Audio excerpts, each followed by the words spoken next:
तो आज आप लोग देखिए, हिंदी जो सब्जेक्ट है, हिंदी में जो एग्जाम होता है, जितना भी कॉम्पिटिटिव बीपीएससी यूपीएससी आप दरोगा के एग्जाम दीजिएगा या कोई भी कंपटीशन दीजिएगा तो उसमें ये सारे सवाल आते हैं। तो आज ये हिंदी का सबसे इंट्रोडक्शन क्लास है, फर्स्ट क्लास, यानी हम इस सीरीज में पूरे नीचे लेवल से हम लोग पढ़ेंगे। तो ये हमारा जो पहला लेसन है, ये हिंदी साहित्य का भाषा, इसमें क्या क्या चीज़ जो इम्पोर्टेंट है, जो एग्जाम में रिपीटेड क्वेश्चन होते हैं, उसकी हम जानकारी दे रहे हैं। पहला आपको क्वेश्चन कर रहा है, हिंदी विश्व में लगभग 3000 भाषाएं में से एक है, यानी टोटल जो पूरा है, जो लैंग्वेज जो विश्व में है वो 3000 के आसपास है, उसमें से एक हिंदी जो है महत्वपूर्ण है। और भारत में और नेपाल में ये दो ऐसे कंट्री है, यहाँ मैक्सिमम लोग हिंदी बोलते हैं। ऐसे हिंदी का हम भाषा की बात करें तो टोटल विश्व में अभी 6809 भाषा, 6809, तो 6809 भाषा है, ये पूरा अभी वर्ल्ड में है, संसार में। अब इसमें क्या है कि बहुत सारे ऐसे भाषाएं जो नहीं बोले जाते हैं या बहुत भाषा कम लोग बोलते हैं। तो इसमें से जब 6809 टोटल विश्व में भाषा भी है, तो इसमें से 200 भाषाएं हैं वो प्रचलित है। 200 मैंने समझ रहे हैं, अब उतना 6000 के आसपास है, उसमें से 200 भाषा है वो प्रचलित है, और बाकी जो भाषाएं हैं बहुत कम बोले जाते हैं। तो 200 से 150 जो भाषा है, ये भाषा इतना है, तो इतना जो भाषा है ये लगभग 10 लाख आदमी बोलता है। 6000 में से 200 से 150 भाषा है, ज्यादा कम प्रचलित है, 10 लाख बोलता है। इसके बाद 357 भाषा, 357, तो 357 357 भाषा है, ये एकदम प्रचलित नहीं है, 50 लोग बोलते हैं।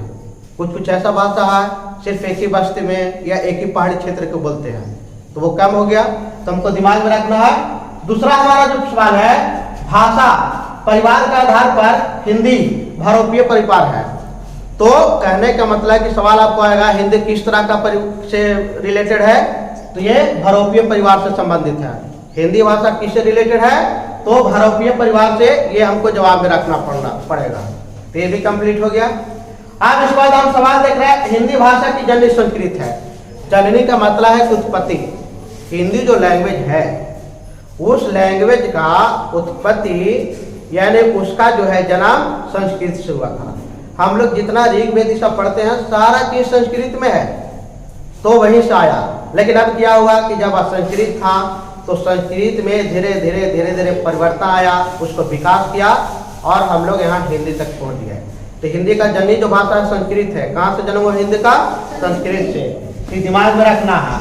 अब चौथा का राज समानता, हिंदी भाषा के इतिहास का राज अपभ्रंश से माना जाता है।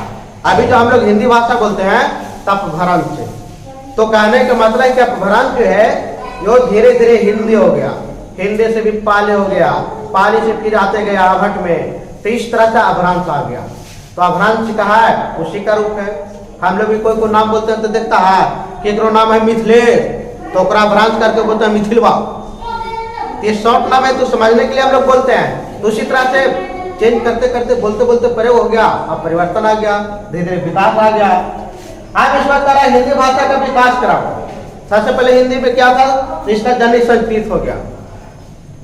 संस्कृत के बाद पाली, महात्मा बुद्ध जितना भी उपदेश दिए हैं सब पाली में। तो महात्मा बुद्ध जब पाली में उपदेश दिए तो वो फिर आया, तो पहले संस्कृत हुआ, संस्कृत के बाद पाली में परिवर्तन हुआ, पाली से विकास करके प्राकृत में आया, और प्राकृत से भी अवध में आया, तब प्राचीन हिंदी या आरंभिक हिंदी हम लोग पढ़ते हैं। तो पहला क्या, सबसे पहले संस्कृत आया, संस्कृत के बाद पाली, पाली के बाद प्राकृतिक, प्राकृतिक का अवध भाषा, इसके बाद प्राचीन हिंदी हम लोग जो बोल रहे हैं। कभी खड़ी उड़ी हिंदी है, सब उसी का संस्करण किया गया, विकास करके बनाया गया। हम लोग क्षेत्रीय बहुत सारा भोजपुरी बोलते हैं, लेकिन ये सब जो है बहुत कम पैमाने पर बोला जाता है, इसीलिए इसका ज्यादा प्रयोग नहीं है।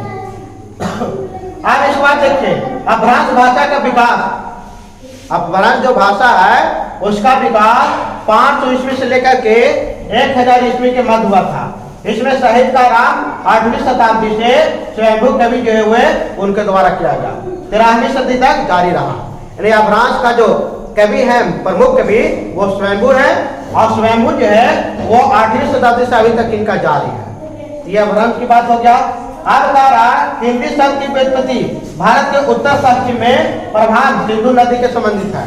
यानी जो हिंदी का विकास हुआ तो सिंधु सभ्यता के जो पहले जितना भी सभ्यता था सब नदी के किनारे बसता था।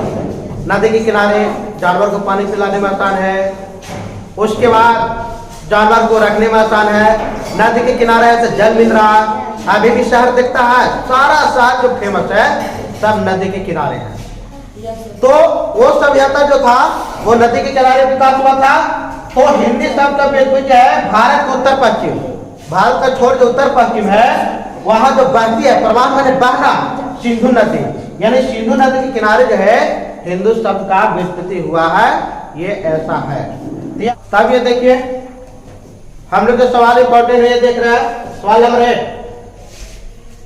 हिंदी शब्द का मूलतः फारसी का है ना कि हिंदी का। हम लोग हिंदी जो लैंग्वेज पढ़ते हैं, हिंदी जो भाषा बोलते हैं वो मूल रूप से फारसी है, लेकिन हम लोग को जानकारी नहीं रहने के कारण लोग समझते हैं हिंदी में है। तो हिंदी जो मूलतः है ये किसका है? ये फारसी से संबंधित है, फारसी भाषा से रिलेटेड है। हिंदी जो शब्द है कैसा शब्द है? फारसी। सवाल आगे क्या रहा, हिंदी का अर्थ क्या होता है? तो हिंदी को दो भाग में तोड़ा, हिंद और दू। तो हिंदू को भाषा को हिंदी बोलते हैं। तो हिंदू हिंद और दू से बना, तो हिंद मीन्स हनन करने वाला और दुष्ट मीन्स कष्ट। यानी हिंदी जो भाषा है वो कष्टों को हरण करने वाला भाषा है। इसलिए हम लोग देखते हैं जितना भी पितृपक्ष मेला सब होता है, जितना भी काम होता है सब काम कराया जाता है। तो इस तरह से जो भी हिंदी लैंग्वेज जानता है या हिंदी जो भाषा है वो सारा कष्ट को, सारा जो समस्या है उसका जो है वो निवारण कर देगा, खत्म कर देगा। हिंदी शब्द का दो अर्थ में प्रयोग होता है। हिंदी शब्द का पहला हिंद देश के निवासी में, हिंदू हम लोग बोले इसका मतलब कि हिंद देश के निवासी है, सारा हिंदी देश का निवासी है। और दूसरा हिंदी की भाषा है, यानी हमारा हिंदुस्तान की भाषा है। और ये हिंदी बोले तो दो चीज, हिंदी बोलिए यानी सारा आदमी हिंदी देश के निवासी है, दूसरा हिंदी भाषा का है। अब इस बात हिंदी भाषा का समूह का नाम है, उसमें से आज के हिंदी के क्षेत्र में प्रदेश की 5 भाषा है।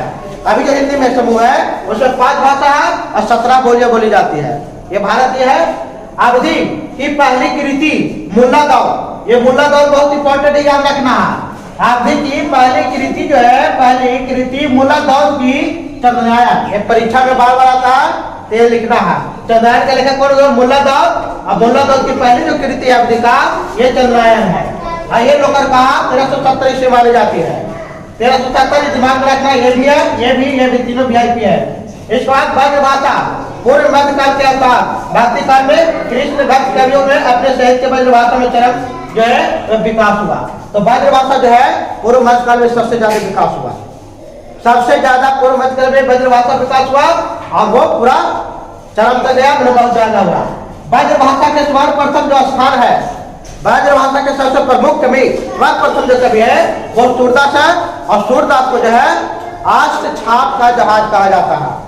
सूरदास को जो हो गया अष्ट छाप का जहाज, अष्ट छाप का जहाज, तो जहाज हो गया। तो अष्ट छाप का जहाज हो गया, ये किसको बोलते हैं? सूरदास का। ये ब्रज भाषा के सबसे प्रमुख कवि है। इस तरह से पूरा इंपॉर्टेंट हुआ। अब अगला पार्ट अगले दिन जो है वो पढ़ाई होगा। हमारे चैनल को देखने के लिए थैंक यू, धन्यवाद।